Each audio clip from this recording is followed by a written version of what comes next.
question is, are we seeing a script play out? It's funny how so many people know what's going on, maybe right? It will lead to something much more dangerous. Is there a script for what follows? And I think the assumption many observers have made is that after Israel's attack on April the 1st, destroying, flattening a consulate building and the embassy, the Iranian embassy compound in Damascus, killing at least a dozen Iranians and a number of high-level Iranian officials, a general or two. The Iranians had no option. They had to retaliate. It's a tough neighborhood.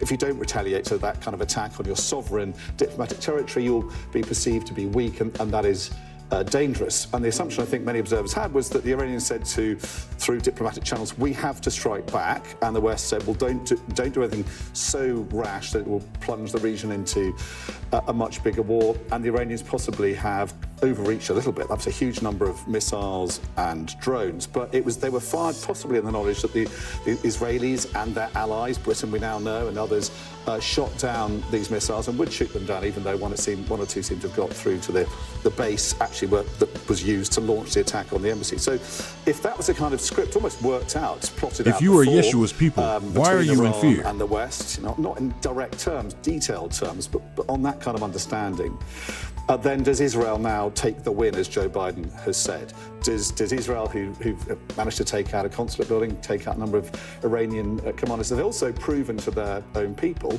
that they are able to protect them with the help of allies, but also Arab states as well. So a number of wins there for Israel, and Iran has saved face. So does Israel now step back and go, okay, enough is enough? Very hard to do. If Britain was attacked by 350 missiles, would we be happy to call it a day?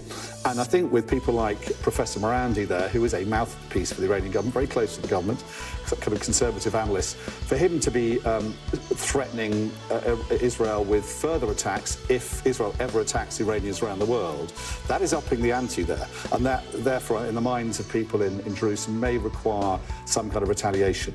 It's all about restoring the balance of deterrence. Do the Israelis feel that they've done enough to do so? Possibly not. So we could see an Israeli retaliation. But as we're hearing from Morandi and others like him, if that happens, the Iranians are promising a lot worse in return. Dominic Waghorn there. This is Sky News Today. Coming up, as Iran unleashes a major attack on Israel, I'll be joined by our military expert, Professor Michael Clark, for his take on what could happen next.